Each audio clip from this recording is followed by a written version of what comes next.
Welcome to my channel. I'm Scott, and in this video we're going to value three stocks. The first is T-Mobile, the second is Comcast, and then at the end is Verizon. T-Mobile is a wireless network operator. It is the second largest wireless carrier in the US, with more than 110 million subscribers.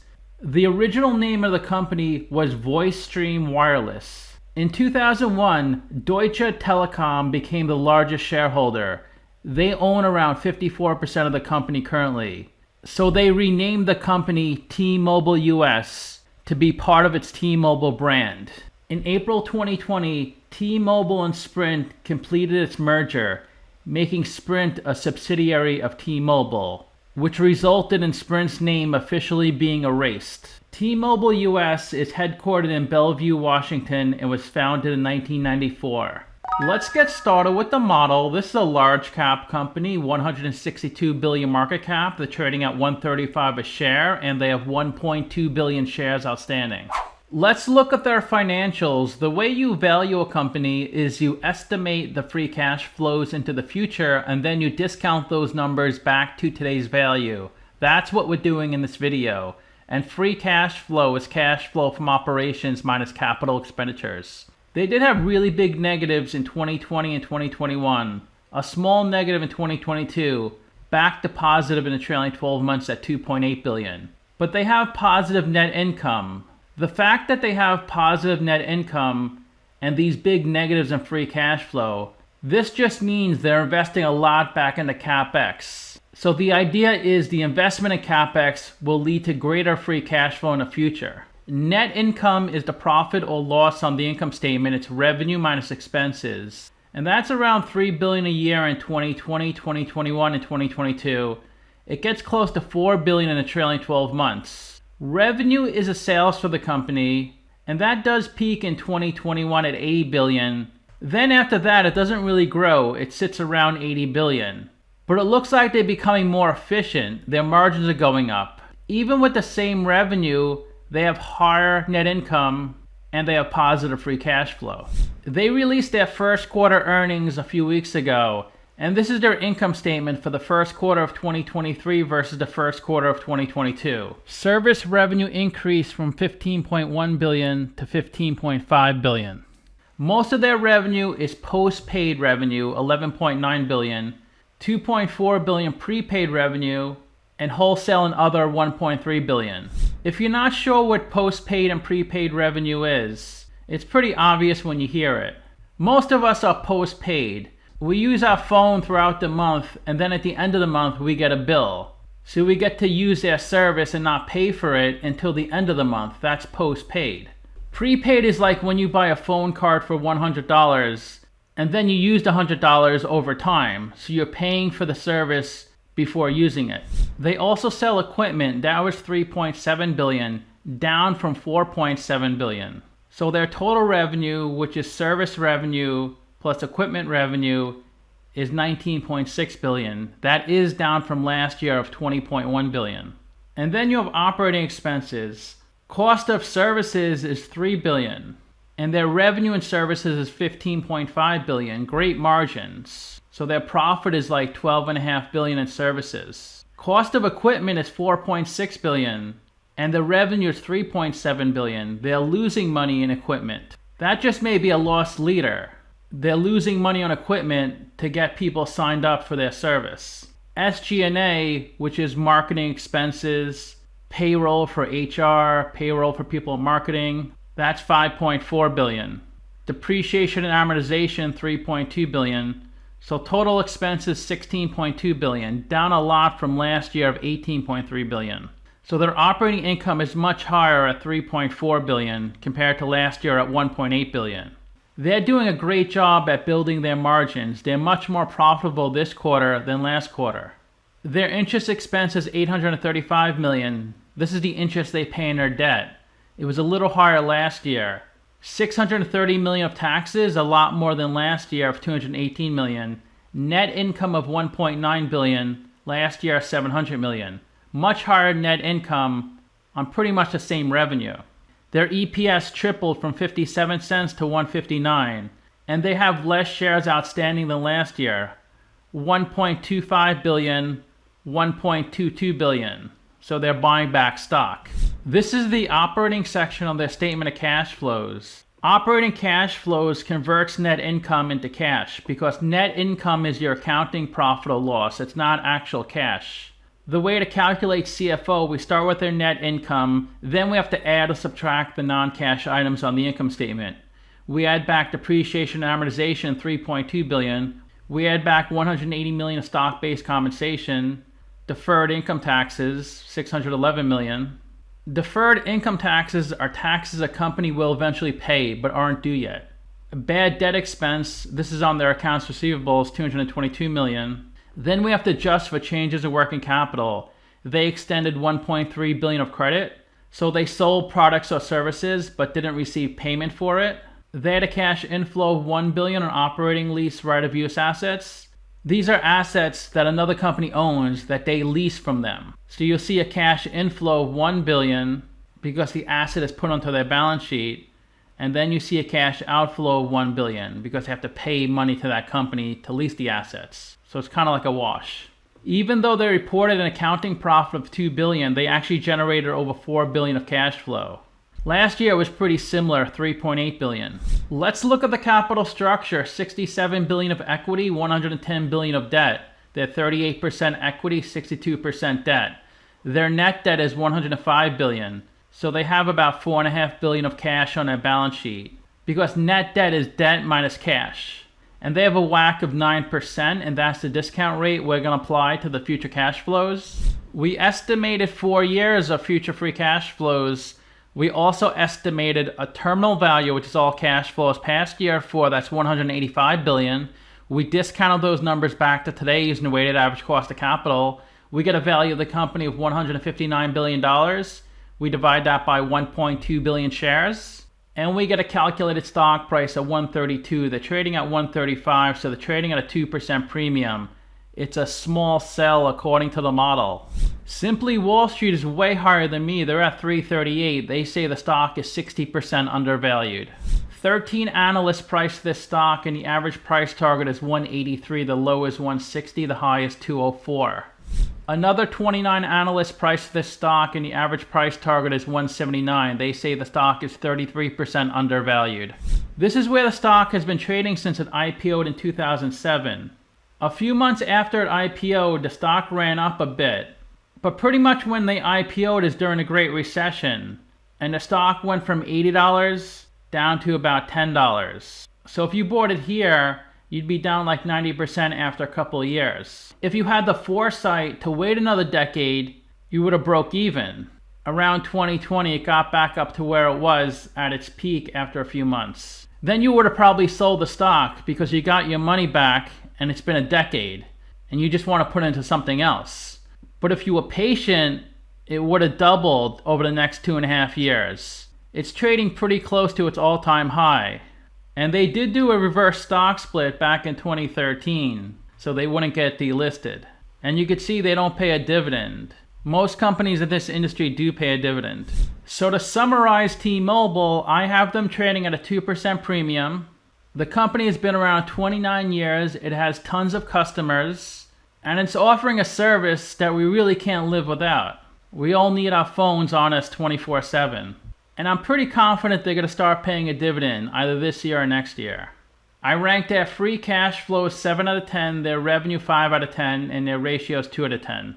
The second company we're going to look at is Comcast. Comcast is the largest American telecommunications and media conglomerate. They are the second largest broadcasting and cable television company in the world. That's in terms of revenue. The largest is AT&T. And they're also the largest pay TV company, the largest cable TV company, and largest home internet service provider in the US. It is the nation's third largest home telephone service provider. Comcast owns and operates the Xfinity cable company. The company is headquartered in Philadelphia, Pennsylvania, and was founded in 1968.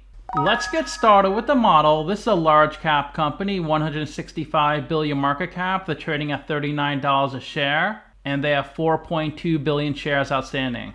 Let's look at their financials. The way you value a company is you estimate the free cash flows into the future and then you discount those numbers back to today's value. That's what we're doing in this video. And free cash flow is cash flow from operations minus capital expenditures. Free cash flow of $13 billion in 2020, way up to $17 billion in 21, dropping to $12.6 billion in 22, falling again to $11.7 billion in the trailing 12 months. Imagine generating nearly $12 billion of free cash flow and it's a bad year. That's just a ton of cash to work with. Lots of cash to buy back stock and pay a dividend. Net income is the profit or loss on the income statement. It's revenue minus expenses. And that went from $11 billion to $14 billion, then $5 billion in 2022 and $5 billion in the trailing 12 months. Revenue is the sales for the company, and that went up a lot from $104 billion to $116 billion. It increased a little bit to $121 billion, then declined a little bit to $120 billion. The company has released their first quarter earnings, and this is their income statement, the first quarter of 23 compared to 22. Revenue is down from $31 billion to $30 billion. Here's a breakdown of the $30 billion of revenue. $18 billion from residential, $2.3 billion from business. So their main product, connectivity and platforms, is $20 billion. They generate money from content, $6.2 billion from media, $3 billion from studios, and $2 billion from theme parks. So $10 billion in content and experiences, which is about 1/3 of their revenue. Here's a breakdown of their expenses. Programming and production, $9 billion, marketing, $2 billion, other operating and admin costs, $9.3 billion, depreciation, $2.3 billion, amortization, $1.5 billion. So total expenses, $24 billion. Operating income, pretty much the same as last year, $5.6 billion. They spent $1 billion of interest on their debt, same as last year. They had a $600 million gain on their investments, $1.5 billion of taxes. So their net income is $3.8 billion, up from $3.5 billion. Their earnings per share is 91 cents compared to last year of 79 cents. Let's look at the operating section on their statement of cash flows. And the way you calculate operating cash flow, you start with your net income, then we have to add back the non-cash items on the income statement. The big non-cash item, especially for Comcast, is depreciation and amortization, $3.8 billion. They have $360 million of stock-based compensation. SBC is another way to pay employees, but using equity. And SBC only hits the company's financials when it's earned by the employee. So say the CFO has options, which means they won't get the stock until something occurs. Maybe until the stock hits a certain price, or maybe it vests over a certain number of years. So when the CFO actually receives their shares, that's when it hits the financials. They pass through a $500 million gain. We have to minus that out here. Then we have to adjust for changes in working capital. They had a cash inflow from receivables, so it looks like they extended credit in the past. Last year they extended $500 million of credit. Now their customers are paying them, so it's a cash inflow of $360 million in this accounting period. It looks like they paid back accounts payable. It looks like they bought on credit in the past. Last year they bought $300 million of product on credit, and this year they're paying for it. Even though they had an accounting profit of $3.8 billion, they actually generated $7.2 billion of cash flow, almost exactly last year. Let's look at the capital structure. $82 billion of equity, $96 billion of debt. They have 46% equity, 54% debt. And their net debt is $90 billion. So that means they have $5.5 billion of cash on their balance sheet. I gave them a WACC of 8.8%, and that's a discount rate we're going to apply to the future cash flows. We estimated 4 years of future free cash flows. We also estimated a terminal value, which is all cash flows past year 4, that's $240 billion. We discounted those numbers back to today using the weighted average cost of capital. We get a value of the company of $219 billion. We divide that by 4.2 billion shares. We get a calculated stock price of $52. They're trading at $39, so they're trading at a 25% discount. It's a buy according to the model. Simply Wall Street is at $64 a share. They say they're 39% undervalued. 19 analysts priced this stock, and the average price target is 46, the low is 38, the high is 55. 29 analysts priced this stock, and the average price target is 45. They say the stock is 15% undervalued. This is where the stock has been trading since '95. So it looks like they did a couple of stock splits. All price charts are stock split adjusted. The stock price was only a few dollars in '95, and then by 2000 it ran up to about $17. Then it came down a little bit during the dot-com crash, about 30% or so. It was about $15 in 2001, traded sideways for about 6 years. And then the Great Recession hit, and the stock went down a pretty good amount, about 50%, to about $9. So in 2010, it was $9, and then by 2018, it was in the low 40s. So it had a really nice run. Then it fell down about 15% in 2017, 2018. Its low was about 31. And then over the next 3 years, the stock price doubled, hitting about 63, 64. That was its highest ever. And that was at the very end of 2021. And then over the next few months, the stock went down about 50+% to about $28, $29. It has come up a bit from that bottom, but it's still trading much lower than what it was a year and a half ago.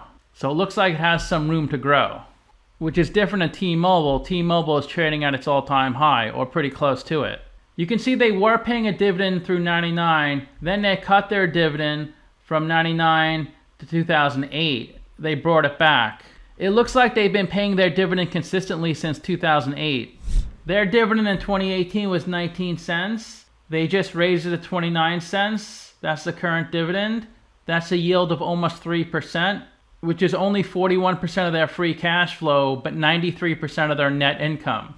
So to summarize Comcast, I have them trading at a 25% discount. They've been around 55 years. They have a great brand name. I use Comcast to make my videos because their internet speed is heads above anyone else, at least in my area. Even though they're really expensive, I wouldn't consider changing.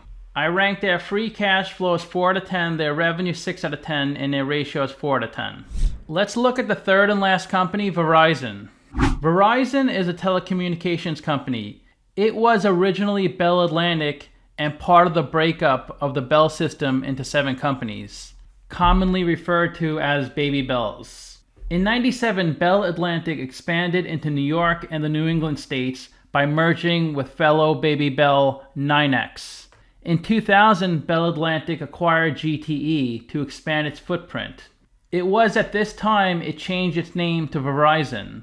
Verizon expanded into content ownership by acquiring AOL and 2 years later acquiring Yahoo.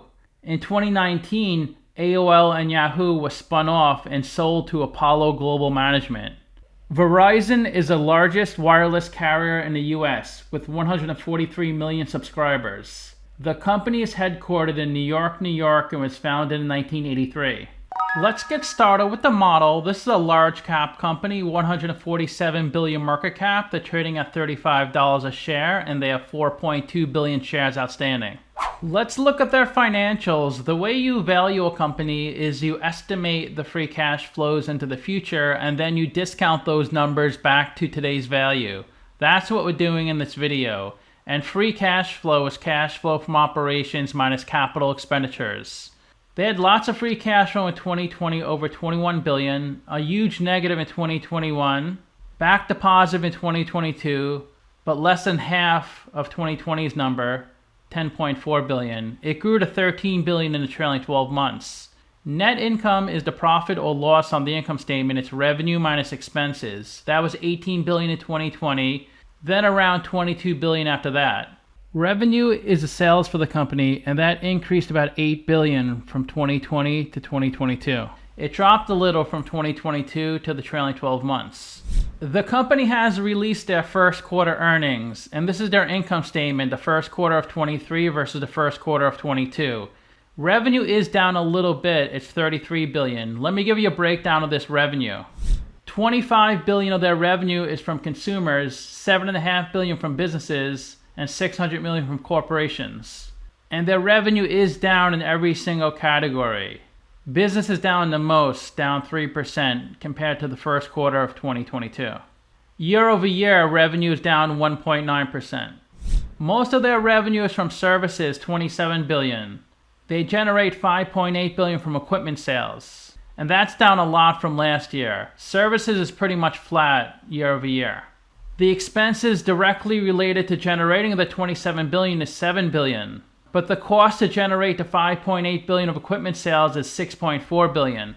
Like T-Mobile, they lose money in equipment sales, but make it up in their services. Selling, general, and admin expenses, like payroll for people marketing and HR, that's $7.5 billion. Depreciation and amortization, $4.3 billion. So total expenses, $25 billion, similar to last year. Operating income is down a little bit from $7.8 billion to $7.6 billion. Operating income is revenue minus operating expenses.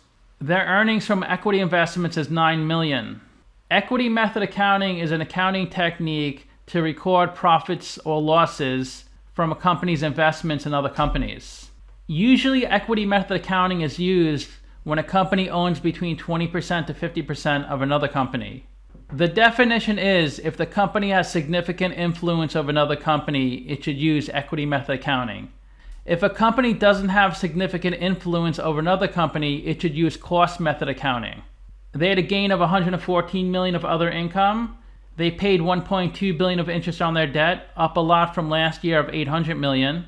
They pay $1.5 billion of taxes, so their net income is $5 billion. That is up from last year of $4.7 billion. The main difference is other income and expenses.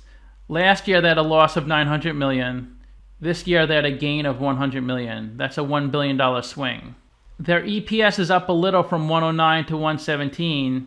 Their shares outstanding are pretty much flat, 4.2 billion, 4.2 billion. This is the operating section on their statement of cash flows.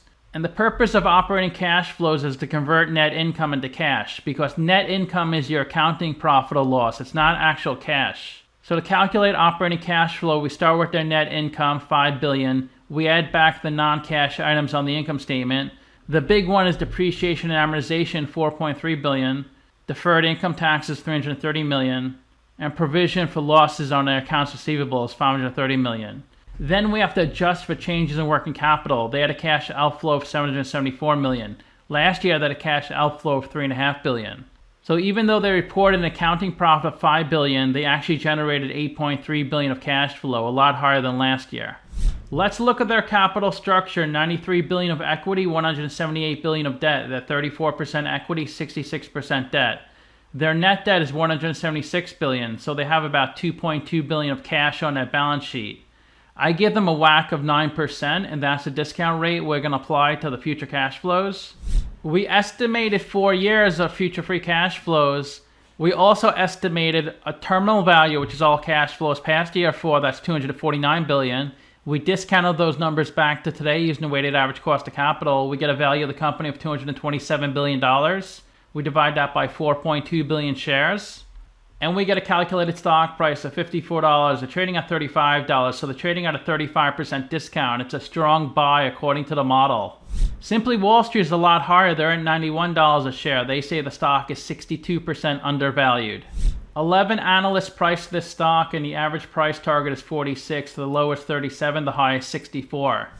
Another 23 analysts priced this stock, and the average price target is 44. They say the stock is 27% undervalued. This is where the stock has been trading since it IPO'd. It was close to $50 a share in 2001, and then it got cut in half to $25 over the next year. Then from 2002 to 2007, it went from 25 to like 43. And then the Great Recession in 2008, it brought the stock to below $25, to its lowest point ever. Then over the next decade, it ran up to 65. And that was right before COVID in the beginning of 2020. And it's down about 50% from that peak at 35. So it's trading a lot lower than what it was at IPO. And they always pay a dividend, as you can see. So this stock has gotten hammered in the past few years. They pay a quarterly dividend. It was 59 cents in 2018, 60 cents in 2019, 62 in 2020, 63 in 21, 64 in 22. Now it's 65 cents. A great yield, 7.5%, which is 85% of their free cash flow, 50% of their net income. So it is affordable. There are 50 companies in the same industry as T-Mobile, Comcast, and Verizon. And if they have a number in red, they're worse than the median. If they have a number in blue, they're better than the median. So all three spend a ton in CapEx. Verizon spends the most in this industry, $23 billion. Comcast, $15 billion. And T-Mobile, $13.5 billion. Comcast is the least leveraged. For every dollar of equity, they have $1.20 of debt. Verizon, for every dollar of equity, they almost have $2 of debt. They're the most leveraged. Verizon pays an amazing dividend, only second to Vodafone. Comcast pays a dividend that's between the median and average. T-Mobile does not pay a dividend. Verizon and Comcast generate tons of free cash flow. T-Mobile not so much. They just started generating free cash flow. And Comcast is the largest company on this list at $165 billion. T-Mobile and Comcast are really close. So when I initially put the chart together, T-Mobile was higher, but by the end of the trading day, Comcast is higher, as you can see. Verizon is third, not too far behind, $147 billion. Verizon has the best price to book of the three companies, better than the average in the industry and equal to the median. Price to book is market cap over equity. So for Comcast, investors are paying $2 for every dollar book value. Book value is how much the company is worth according to the balance sheet. It's assets minus liabilities. Verizon has a really good PE. It's under 7. T-Mobile is over 40, much higher than the average and median. PE is market cap over earnings. Earnings is on the income statement. It's at the bottom of the income statement, net income. Verizon and Comcast have a really good price over free cash flow. T-Mobile is really poor at 57 because they just started generating free cash flow. So this means investors are paying $57 for $1 free cash flow. Verizon has the best price to sales, better than the average and median. T-Mobile is 2.0, Comcast 1.4. So 1.1, if it was 1, that means revenue would equal market cap. Since it's 1.1, market cap is slightly above revenue. Since T-Mobile is 2, market cap is double revenue. If this number was exactly 2, then market cap will be exactly double revenue. It has to be below 2 because market cap is more than double revenue. Verizon generates the most revenue out of any company on this list. Second is AT&T, third is Comcast, and then T-Mobile is a distant fourth. The reason everybody's buying T-Mobile and driving the stock price higher is because their 5-year annual revenue growth rate is 14%. Comcast is a respectable 7%, but Verizon is only 1%. That's why the price multiples appear so attractive, because people aren't pushing the stock price higher. To summarize Verizon, I have them trading at a 35% discount. They've been around 40 years. They are a giant. And if they could start growing a little more, like in the 5 to 6% revenue growth area, the stock price will start moving up a lot again. But lots of people feel they hit their peak and they're going to be pretty flat going forward. But of course, no one's ever flat. They either go up or go down, at least at some point. I rank their free cash flows and revenue 6 out of 10, their ratios 9 out of 10. So let me know what you think. Give the video a like, subscribe, or comment below. If you want to be a member of the channel, you can click on the link in the description below. Thanks for watching.